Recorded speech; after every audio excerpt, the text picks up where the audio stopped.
కొరింథీయులకు రాసిన మొదటి పత్రిక 11వ అధ్యాయము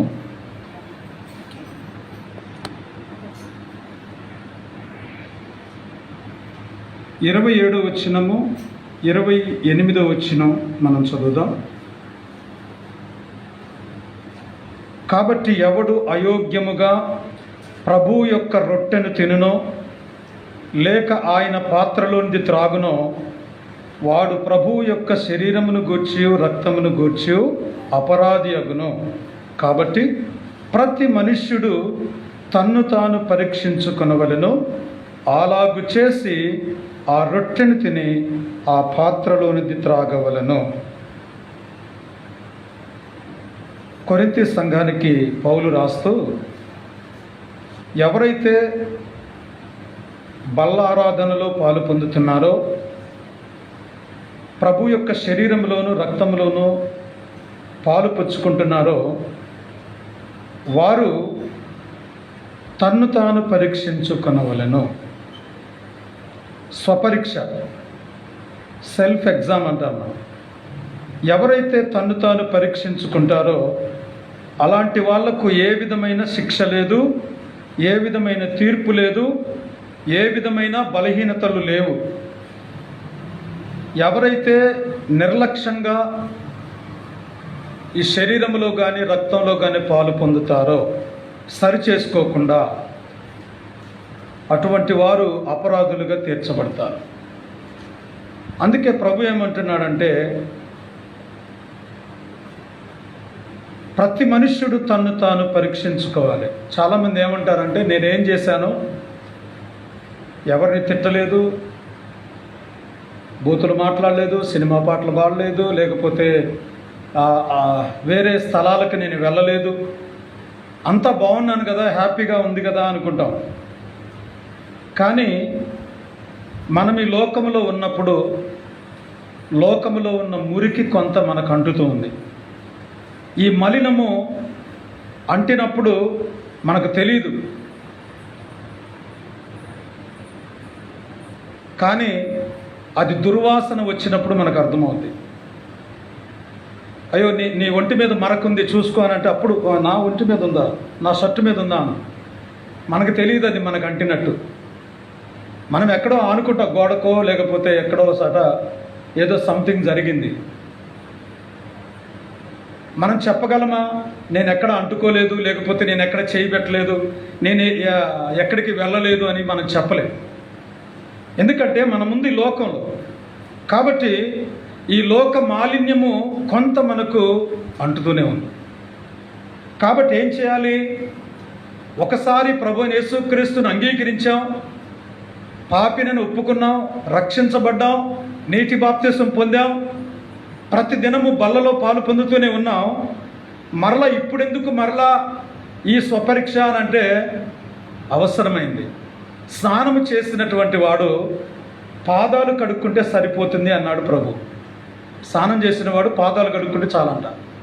ఎందుకంటే బయట తిరిగి వచ్చాడు కాబట్టి చాలామంది చెప్తూ ఉంటాం, ఆ కాళ్ళు కడుక్కొని లోపలికి రండి, మర్యాద చేస్తాం, లేకపోతే నీళ్ళు ఇస్తాం, ఒక టవల్ అక్కడ పెడతాం, రకరకాలైన మర్యాదలు చేస్తాం. ఎందుకంటే బయట మాలిన్యము లోపలికి రావద్దు. ఇది ప్రతి కుటుంబము ఆచరిస్తున్నటువంటి సంగతి. కాబట్టి మరి ఈ లోక మాలిన్యము అంటకుండా మనలను మనము కాపాడుకోగలమా అంటే ఆ శక్తి మనకు లేదు. ఎందుకు లేదు అని అంటే, అపవాది అనేక రకాలైన చిక్కులు మనల్ని పెడుతూ పాపంలో పడవేస్తూ ఉన్నాడు. మనకు తెలియకుండానే మనం పడిపోతూ ఉన్నాం. అప్పుడు మనకు ఎలా తెలుస్తుంది? వాక్యం చెబుతుంది, ప్రతి మనుష్యుడు తన్ను తాను పరీక్షించుకోవాలి. 3 వ్యక్తుల గురించి చెప్తాను నేను ఈరోజు. 3 మాటలు. ఇప్పుడు సమయం 11:10 అయింది కదా, 11:30 కల్లా క్లోజ్ చేసేద్దాం. అయితే ఒకరు ఎలాంటి వాడు అని అంటే, ఒక వ్యక్తి తనను తాను మెచ్చుకునేవాడు. ఒక వ్యక్తి ఎలాంటి వాడు? తనను తాను మెచ్చుకునేవాడు. రెండో వ్యక్తి ఉన్నాడు, ఇతరుల చేత మెప్పు పొందాలని చూసేవాడు. ఒకడు తన్ను తాను మెచ్చుకుంటాడు. రెండవ వాడు ఇతరులు నన్ను పొగిడితే బాగు అని ఎదురు చూసేవాడు. ఇక మూడో వ్యక్తి ఉన్నాడు, దేవుని మెప్పు కోరేవాడు. దేవుని మెప్పు కాకుండా ఈ ఇద్దరు వ్యక్తుల యొక్క జీవితంలాగా మనం ఉన్నట్లయితే వెంటనే సరి చేసుకోవాలి. స్వకీర్తిని, స్వప్రయోజనాన్ని మనం వెతుక్కుంటున్నామా? బైబిల్లో కొంతమంది శాస్త్రులు, పరిసయ్యులు, సద్దుకయ్యులు అనేవాళ్ళు ఉన్నారు. ఒకసారి చూద్దాం. మత్తయి సువార్తలో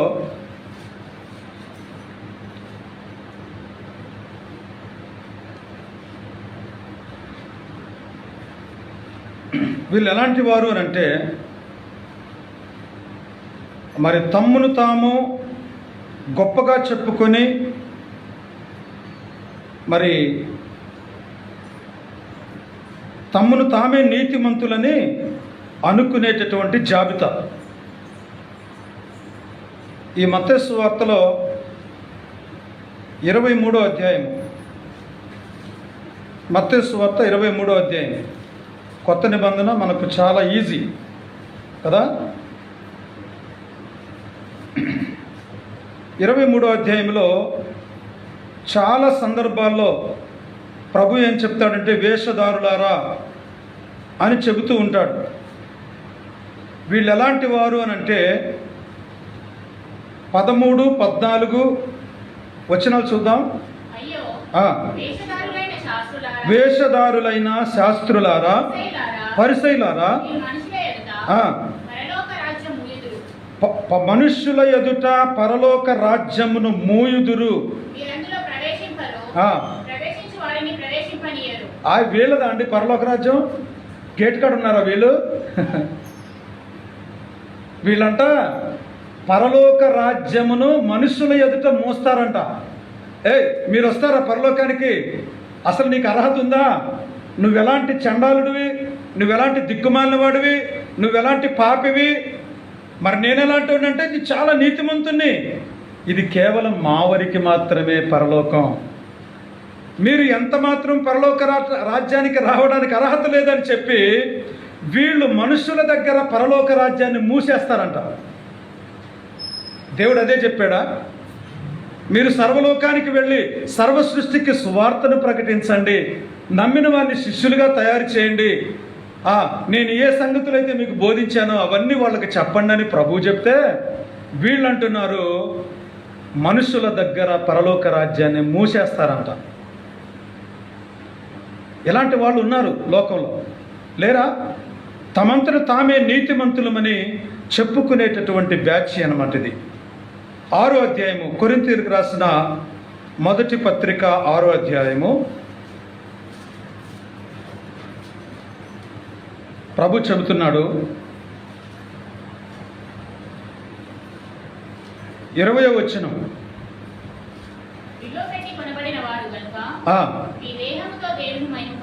విలువ పెట్టి కొనబడిన వారము. మనం ఎలాంటి వారని చెప్పండి? విలువ అంటే ఏ విలువ? మనల్ని రక్షించడానికి యేసు ప్రభు కార్చిన రక్తం వాల్యుబుల్, అంటే చాలా ఖరీదైంది. దానికి ఎంత ఖరీదు కట్టొచ్చు? ఇస్కరియోతు యూదా అమ్మిన 30 వెండి నాణేల కొనుక్కున్న యేసు ప్రభు నమ్మారు కదా 30 వెండి నాణేలకు. అదనుకుంటున్నారా? ఈ లోకములో ఉన్న ధనము, బంగారము, వెండి, వజ్రాలు, ఇతరమైనటువంటి సంపద ఏదైతే ఉందో అన్ని తీసుకొచ్చి ఒక రాశిగా పోసిన మానవునికి రక్షణ రాదు. ప్రభు అయిన యేసుక్రీస్తు యొక్క రక్తపు బొట్టు, ఒక రక్తపు బొట్టు పాపికి విడుదల కలగజేస్తుంది. అందువల్ల మీరు విలువ పెట్టి కొనబడిన వారు కాబట్టి మీరేం చేయకూడదు? మనుషులకు దాసులు కావద్దు. మనం ఏ గుంపులో ఉన్నాం? మనల్ని మనమే మెచ్చుకునే గుంపులో ఉన్నామా? కొరింథీయులకు రాసిన 2వ పత్రిక, కొరింథీయులకు రాసిన 2వ పత్రిక 10వ అధ్యాయము 18వ వచనం. ప్రభువు మెచ్చుకొనువాడే యోగ్యుడు కానీ తన్ను తానే మెచ్చుకునేవాడు యోగ్యుడు కాదు. అబ్బా నేను చాలా గొప్పవాడిని, బాగా పాడతాను, బాగా మాట్లాడతాను, బాగా రాస్తాను, బాగా ఉద్యోగం చేస్తాను, బాగా డబ్బు సంపాదిస్తాను, బాగా జ్ఞానం ఉంది, నాకు మంచి లోక జ్ఞానం ఉంది అని మనం ఎంత చెప్పుకున్నా వాక్యం ఏం చెప్తుందంటే నిన్ను ప్రభు మెచ్చుకున్నాడా? ఒకవేళ మెచ్చుకోకపోతే మరి నిన్ను నువ్వే మెప్పించుకుంటున్నావా? మన మెప్పు ప్రభు దగ్గర చెల్లదు. వాక్యం చెబుతుంది ప్రభువు మెచ్చుకొనివాడే యోగ్యుడు. ప్రభువు మెచ్చుకొనివాడే యోగ్యుడు. కాబట్టి ఆ యోగ్యత కొరకు మనం ఏం చేయాలి? 12వ వచనం చదవండి.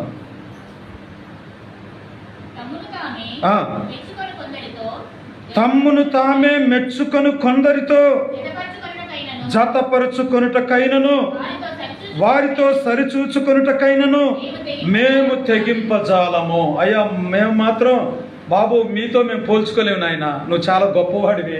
ఎవరైనా వచ్చి అబ్బా ఇతను చాలా మంచివాడండి, ఇతను చాలా ఒక ఆయన ఉన్నాడు ఊరికే గొప్ప చెప్పుకుంటాడు, నేను ఎన్ని పాటలు పాడానో తెలుసా, లేకపోతే నేను ఎన్ని పాటలు రాశానో తెలుసా, నాకు యూట్యూబ్లో ఎంత ఫాలోయింగ్ ఉందో తెలుసా, లేకపోతే నాకు దేశంలో ఎంత మంచి పేరుందో తెలుసా అని తను తాను పొగుడుకుంటున్నాడు ఒక ఆయన. ఒకవేళ అలాంటి జాబితాలో మనం ఉన్నామా? వంట బాగా చేసి ఉండొచ్చు, ఇంటి పని బాగా చేసి ఉండొచ్చు, ఇంటిని చక్కగా దిద్దుకోవచ్చు, అయినంత మాత్రాన మనల్ని మనం మెచ్చుకోవటానికి లేదు. ఎందుకు లేదో తెలుసా? ఎందుకు లేదంటే ప్రభు మనల్ని మెచ్చుకోవాలి. భర్త మెచ్చుకోవచ్చు, పిల్లలు మెచ్చుకోవచ్చు. ఆమెను పొద్దున్నే లేచి అంటారంట సామెతల గ్రంథంలో, ఆమె కుమారులు ఆమె ఉదయాన్నే లేచి నువ్వు ధన్యురాలు అని చెప్తారంట. 31వ కీర్తన సామెతలు చదవండి అమ్మా మాట. సామెతలు 31. ఆమె కుమారులు ఆమెను ధన్యురాలు అంటారు. ఆమె పెనిమిటి కూడా ఏమంటాడంట? చాలా మెచ్చుకుంటూ ఉంటాడు. 29వ వచనం, ఆమె కుమారులు లేచి ఆమెను ధన్యురాలు అంటారు. పిల్లల చేత పొగడబడుతుంది తల్లి, పిల్లల చేత ఏమైతుంది ఘనపరచబడతా ఉంది.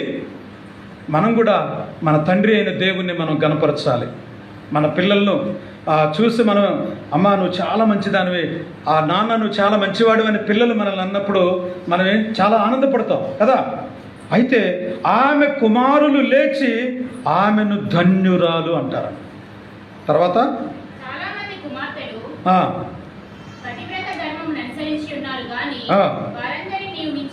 వారందరినీ నీవు మించిన దానవు అని ఆమె పెనిమిటి కూడా ఆమెను పొగుడుతాడంట. పెనిమిటి చేత పిల్లల చేత పొగడబడుతుంది. ఎంత ధన్యకరమైన జీవి కదా ఇవ. మనం కూడా మన జీవితంలో ఇతరుల చేత మరి ఒకవేళ మెప్పు పొందాలని మనల్ని మనమే మెప్పించుకోవాలని మనం ప్రయత్నం చేసినట్లయితే ఆ మెప్పు మనకు అవసరం లేదు. కానీ మనల్ని దేవుడు మెచ్చుకునేటట్లుగా మనము యోగ్యత కలిగినటువంటి వారుగా మనము చూసుకుంటూ రావాలి. అయితే ఈ భాగంలో మనం చూస్తాం ఇతరుల మెప్పు కోరేవారు కదా. మత్తయి సువార్తలు ఇందాక మనం 23వ అధ్యాయం చదివాం, కానీ 6వ అధ్యాయంలో చూద్దాం 17వ వచనం. మత్తయి సువార్త అందరికీ ఈజీ ఆ పుస్తకం తీయాలంటే, ఎందుకంటే కొత్త నిబంధనలో మొట్టమొదటి పుస్తకం 6వ అధ్యాయము 17వ వచనం. ఉపవాసము చేయుచున్నట్టు మనుషులకు కనబడవలెనని కాక. అంటే వీళ్ళెవరమ్మా? మనుషులకు కనబడాలని చేసేవాళ్ళు. ఇతరుల మెప్పు, అబ్బో నువ్వు ఉపవాసం చేస్తున్నావా, నువ్వు చాలా మంచివాడు అయ్యా, నేనే చేయలేకపోతున్నానని వీళ్ళు ఏడుస్తూ ఉంటారు కదా. ప్రభు చెబుతున్నాడు అసలు నువ్వు ఉపవాసం ఉన్నట్టే ఎవరికి తెలియలేదు, నీకు నీవే తెలియకూడదన్న. కొంతమంది బయట చేస్తారు, ఉదయం నుంచి సాయంత్రం వరకు చేస్తారు, సాయంత్రం ఫుల్గా వేసేస్తారు. అది కూడా నెల రోజులు చేస్తారు, దాన్ని ఉపవాసం అంటారా? వాక్యం చెబుతుంది, ఇతరులకు కనబడాలని, ఇతరుల మెప్పు నువ్వు కోరాలని ఒకవేళ ఈ విధమైన నీతి కార్యాలు నువ్వు జరిగించినట్లయితే అట్టి ఉపవాసము నాకు అనుకూలమా అంటున్నాడు దేవుడు. ఇందులో మనం గమనించాల్సింది ఏంటంటే, మన మెప్పును మనం మెచ్చుకోవద్దు, ఇతరుల మెప్పును మనము స్వీకరించొద్దు. నాకు ఒక సామెత అంటే బాగా ఇష్టం. పొగిడేవాడిని వెనక పెట్టుకొని తిట్టేవాడిని ముందు పెట్టుకోవాలంట. పొగిడేవాడిని వెనక పెట్టాలి, నువ్వు వెనక్కరా నాయన. తిట్టేవాడు మన ముందున్నాడు అనుకో, అదేంటి ఇదేంటి అని ప్రశ్నలు వేసాడు అనుకో, ఇది ఇట్లా చేసావేంటి, ఇంకా చేస్తే బాగుండంటే ఆయన ముందు పెట్టాలంట మనం. ఎందుకంటే మన లోపాలు చూపిస్తున్నాడు ఆయన. ఇక పొగిడేవాడు చూసావా, వెనక మళ్ళీ చాలా గొప్పవాడివి, నువ్వు చాలా గ్రేట్ అది అది అని చెప్పి ఏం చేస్తారంటే వెనక కొంచెం ముందుకు పడుతూ వస్తారు. చాలా ప్రమాదం. అటువంటి వాళ్ళ వల్ల పొగిడే వాళ్ళ చేత ప్రమాదం ఉంది, కానీ తిట్టే వాళ్ళ చేత మనకి ఎప్పుడు ప్రమాదం లేదు. ఎందుకంటే వాళ్ళు మన మేలు కోరి మనల్ని గద్దిస్తున్నారు. దేవుడు కూడా మన మేలు కోరి మనల్ని గద్దిస్తున్నాడు. కాబట్టి మరి మనల్ని మనం మెచ్చుకోవద్దు, ఇతరుల మెప్పు మనకు అవసరం లేదు. ఇతరులు మెచ్చుకుంటే నువ్వు చాలా మంచివాడు, నువ్వు ఉబ్బిపోతాం. ఏం ఉపయోగం ఉంది చెప్పండి, దానివల్ల ఏమైనా ఉపయోగం ఉందా? కాబట్టి ప్రభు అంటున్నాడు, ప్రభువు మెప్పును మనము కోరాలి. ప్రభువు మెప్పు ఎలా కోరాలి? ప్రభు మెప్పు ఏ విధంగా దొరుకుతుంది అని అంటే, ఇక్కడ అపోస్తలుడైన పౌలు ఏమంటున్నాడంటే, చాలామంది ఉన్నారు, తమను తాము మెచ్చుకునే వాళ్ళు ఉన్నారు, అటువంటి వారి జాబితాలో మేము వెళ్ళట్లేదు అని అన్నాడు. వాళ్ళతో కూడా మనం కలవద్దంట. ప్రభువు మెప్పును కోరి మరి ఆయనకు ఇష్టమైన సేవ చేద్దాం. ఆయనకి ఇష్టమైన సేవ అంటే పాస్టర్ గారు చేసేది సేవ కాదు. నువ్వు మందిరంలోకి వచ్చి ప్రార్థన చేసుకున్నది సేవతో సమానమే. 4 గదుల మధ్యలో ఇంట్లో ఉండి ప్రార్థన చేసినా, ప్రయాణంలో ప్రార్థన చేసినా, ప్రతి పరిస్థితుల్లో నువ్వు దేవునికి మొరపెడుతుంటే నువ్వు దేవుని సేవ చేస్తున్నట్లే. ఎందుకంటే నీ కొరకు మరి ఇతరుల కొరకు ఏ విధంగా ప్రార్థన చేస్తున్నావో ఆ ప్రార్థన ఇతరులకు ప్రతిఫలం కలుగజేస్తుంది. కాబట్టి ప్రభువు మెప్పును కోరేవాళ్ళుగా మనం ఉండాలి. చూద్దాం దేవుని యొక్క వాక్యములో మరి గలతీ పత్రిక, అపోస్తలుడైన పౌలు వ్రాసినటువంటి గలతీ పత్రిక 1:10. గలతీ పత్రిక 1:10. ఇప్పుడు నేను మనుషుల దయను సంపాదించుకొని చూచుచున్నానా, దేవుని దయను సంపాదించుకొని చూచుచున్నానా? నేను మనుషులను సంతోషపెట్టగోరుచున్నానా? నేనెప్పటికీ మనుషులను సంతోషపెట్టేవాడినైతే క్రీస్తుకు దాసుడను కాకపోదును. మనుషులను సంతోషపెట్టాలి. మనం ఏం చేస్తాం సాధారణంగా? మరి పిల్లలు బర్త్డే వచ్చింది అనుకోండి, ఏం చేస్తాం? వాళ్ళకి కావలసినవన్నీ మాకేస్తాం. వాడు ఫీల్ అవుతాడేమో, కొనికపోతే అది ఏడుస్తుందేమో బిడ్డ, ఇలా ఆలోచన చేస్తాం మనం. ప్రభు చెబుతున్నాడు, మనుషుల దయ నీకెందుకు? ఎవరి దయ కావాలి? దేవుని దయ కావాలి. వాళ్ళ మెప్పును మనం కోరితే ఈరోజు పొగిడిన వాళ్ళే రేపు పొద్దున నిన్ను తిడతారు. లోకులు పలు కాకులు అన్నారు కదా. లోకులు ఎవరంట? కాకులు. కాకులు ఏం చేస్తాయి? కాకుల గురించి ఆలోచన చేస్తే కాకులు పొగుడుతూ ఉంటాయి అన్నమాట. అదే కాకులు నీకు కష్టం వచ్చినప్పుడు నిన్ను పొడిచి పొడిచి పొడిచి పొడిచి చంపేస్తాయి. అర్థమైందా? నువ్వు అట్లెందుకు చేసావు, ఇట్లెందుకు చేసావు, నేను ముందే అనుకున్నా ఇలా జరుగుద్దని. ఇట్లా రకరకాలుగా నీ చుట్టూ అల్లుతారనమాట ఒక వలను. గమనించండి, మనుషులను సంతోష పెట్టాలనుకుంటే మనము దేవునికి దూరం అయిపోతాం. దేవుణ్ణి దగ్గరగా చేసుకుంటే మనుషులు మనకు దూరం అవుతారు. ఎందుకంటే మనం ఎప్పుడైతే బైబిల్ పట్టుకున్నామో అప్పుడే మనం లోకానికి శత్రువును అయిపోయాం. ఎవరిని బట్టి? క్రీస్తుని బట్టి. పర్వాలేదు, లోకం మనల్ని వెలివేసినా పర్వాలేదు. ప్రభు చెప్పాడు, లోకము మిమ్మల్ని ప్రేమించిన. చూడండి యోహాను సువార్త 15వ అధ్యాయము ఆ మాట చూడండి. లోకం గురించి దేవుడు చెప్పిన మాట 15వ అధ్యాయము, యోహాను సువార్త 15వ అధ్యాయము 19వ వచనం. మీరు లోక సంబంధులైతే లోకము తన వారిని స్నేహిస్తుంది. అయితే మీరు ఆ. లోక సంబంధులు కారు. మీరు లోక సంబంధులు మనం ఎలాంటి వారం? లోకానికి చెందిన వాళ్ళమా, ప్రభువుకి చెందిన వాళ్ళమా? మనం పాడుతున్నాం ఇక్కడ, పరలోకము నా దేశము పాడతాం కదా. చనిపోయినప్పుడు ఏం పాడుతున్నారు కొంతమంది? పరలోకము నా దేశము, పరవాసిని జగము. ఇది కాదు ప్రభు నాది, నేను పరవాసిని అంటే పరలోక రాజ్యానికి చెందిన వాడను. కాబట్టి ప్రభు చెబుతున్నాడు, ఇక్కడ ఏం చెప్తున్నాడు? మీరు ఈ లోక సంబంధులు కారు. మనది పరలోకం. మన పౌరస్థితి పరలోకమందుంది. మన సిటిజన్షిప్ అక్కడుంది. ఇక్కడ మనకు అన్ని ఆధార్ కార్డు, రేషన్ కార్డు, ఇతరమైనటువంటి పాన్ కార్డులు, లేకపోతే ఆ ఉద్యోగానికి డెబిట్ కార్డులు, లేకపోతే రకరకాలైన కార్డులు మనం ఈ లోకంలో సంపాదించవచ్చు. కానీ మన పౌరస్థితి మాత్రం పరలోకానికి చెందింది. పరలోక వాసులం, పరలోక రాజ్యానికి, ప్రభు యేసుక్రీస్తు యొక్క రాజ్యానికి వారసులం. ఆయన సింహాసనము ఎదుట నిలబడే వాళ్ళం కాదు, కానీ ఆయన సింహాసనం మీద కూర్చోగలిగిన వాళ్ళం. ఎంత గొప్ప అర్హత, ఎంత గొప్ప ఆపర్చునిటీ దేవుడు మనకిచ్చాడు. ఈ ఉదయకాల సమయంలో మనల్ని మనం ఆలోచన చేద్దాం. లోకము మిమ్మల్ని ప్రేమించినట్లయితే మీరు దేవునికి దూరం అయిపోతారు. అందుకే నేను మిమ్మల్ని లోకములో నుండి ఏర్పాటు చేసుకున్నాను. మిమ్మల్ని ఏర్పాటు చేసుకున్నాను కాబట్టి లోకం మిమ్మల్ని ద్వేషిస్తూ ఉంది. వీళ్ళు ప్రార్థన పోయేలా చాలా తక్కువ చూపు, చాలా తక్కువ చూపు అన్నమాట. మా గ్రామంలో ఇక్కడ ఈ గుంపు వారిని దేవాలయాల దగ్గర కానీ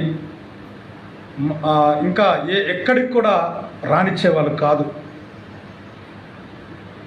ఈ వెనక మొలతాడు ఉంటుంది కదా, మనిషికి, పురుషులకు మొలతాడు ఉంటుంది కదా, ఆ మొలతాడికి తాటాకు కట్టేవాళ్ళు.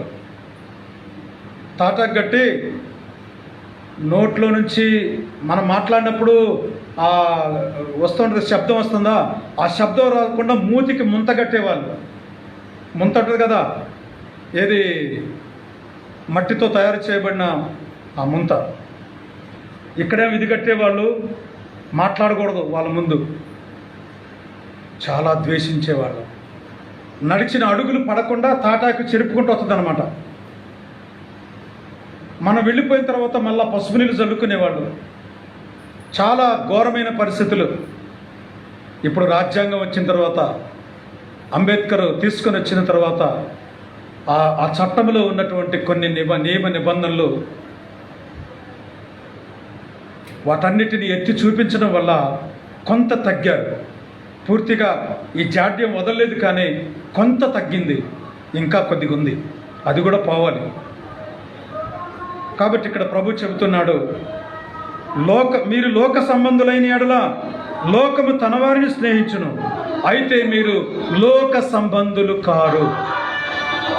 మీరు లోక సంబంధులు కారు. కాబట్టి మనం ఎవరికి చెందిన వాళ్ళము అనంటే పరలోక రాజ్యానికి చెందిన వాళ్ళము. కాబట్టి ప్రభు మెచ్చుకుని వాడే యోగ్యుడు. ప్రభు చేత మెప్పు పొందడానికి మనం ప్రయాసపడదాం. ఈ లోకంలో ఆ ప్రయాసపడదాం. రోమాపత్రిక 2:29. రోమాపత్రిక 2:29.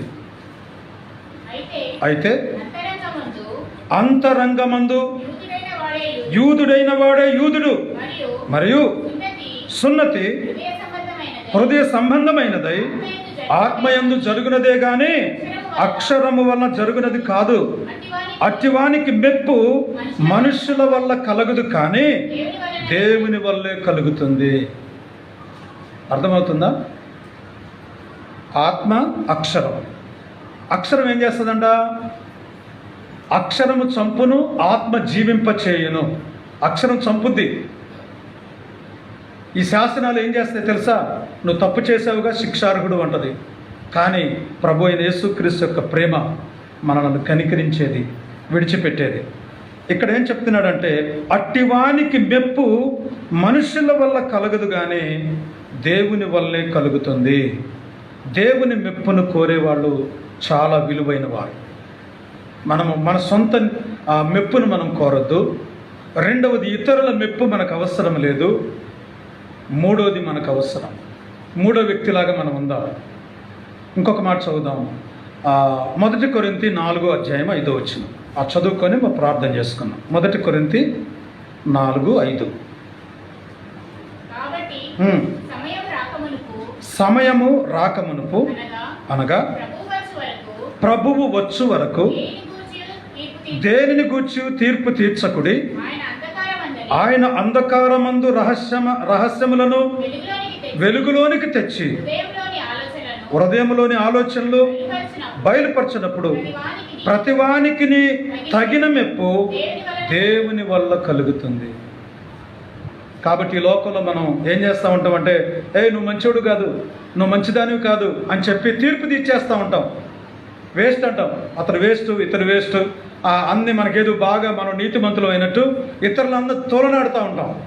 వాక్యం ఏం చెప్తుందంటే, ప్రభు వచ్చే వరకు నువ్వు ఎవరికి తీర్పు తీర్చొద్దు. ఎవరి నీతి వానిది, ఎవరి పాపం వానిది. నువ్వేం చేయాలి? వాని కొరకు ప్రార్థన చేయాలి. అయితే ఇదంతా కూడా ఆ ప్రభు వచ్చినప్పుడు ఏం జరుగుతుంది? రహస్యమందలి ఆ కార్యములన్నీ కూడా వెలుగులోకి తెచ్చే సమయం ఒకటి ఉంది. నువ్వెందుకు కంగారు పడతావు? తీర్పు దేవునిది, మనము నిమిత్త మాత్రం. కాబట్టి ఆ తగిన మెప్పు ప్రభు వచ్చినప్పుడు, ఆయన ఒకవేళ మంచి పనులు మనం లోకంలో చేసినట్లయితే మనకు ఇవ్వవలసినటువంటి మెప్పు అంటే ఆ బహుమానం, ఆ మెచ్చుకొనుట, అదంతా కూడా దేవుని ద్వారా జరుగుతుంది, మనుషుల ద్వారా జరగదు. చివరిగా ఒక మాట చూద్దాం. ప్రకటన 4వ ఆఖరి పుస్తకం చూడండి, 10-11. ఆ 24 పెద్దలు సింహాసనమందు ఆసీనుడై ఉన్నవాని ఎదుట సాగిలపడి యుగయుగములు జీవించుచున్న వానికి నమస్కారం చేయొచ్చు. ప్రభువా, మా దేవా, నీవు సమస్తమును సృష్టించితివి, నీ చిత్తమును బట్టి ఇవి ఉండెను.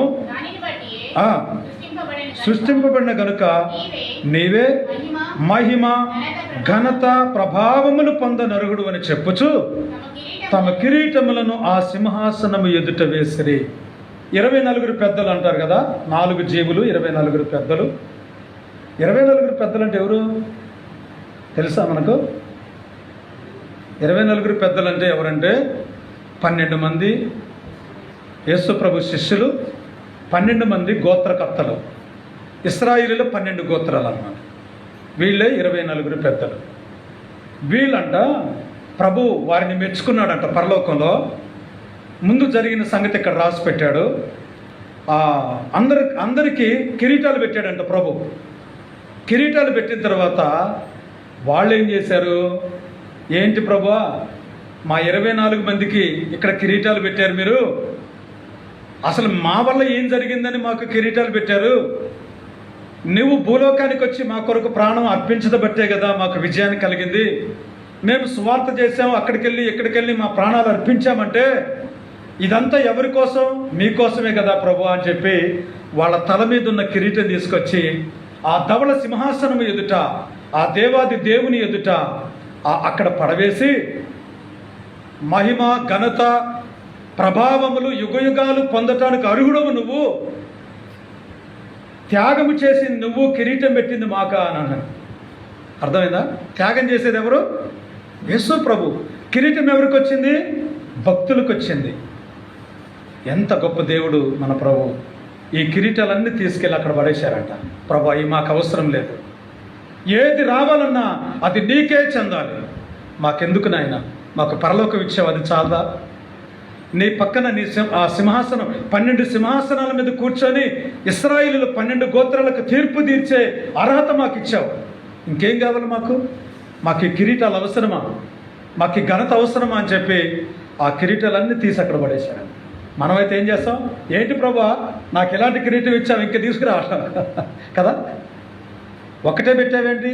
అక్షయ కిరీటం, జీవ కిరీటం, ఇవన్నీ కావాలి మాకు అని అంటాం. మానవుడు ఆశాజీవి, మంచిదే, కానీ పరలోక రాజ్యానికి చేరుకోవాలి. దేవుని వల్ల మెప్పు మనము పొందేవారుగా ఉండాలి. మనల్ని మనమే పొగుడుకోవద్దు, ఒకటి. రెండోది, ఇతరుల మెప్పును మనల్ని పొగుడుతున్నాడంటే మనల్ని పడగొట్టడానికి.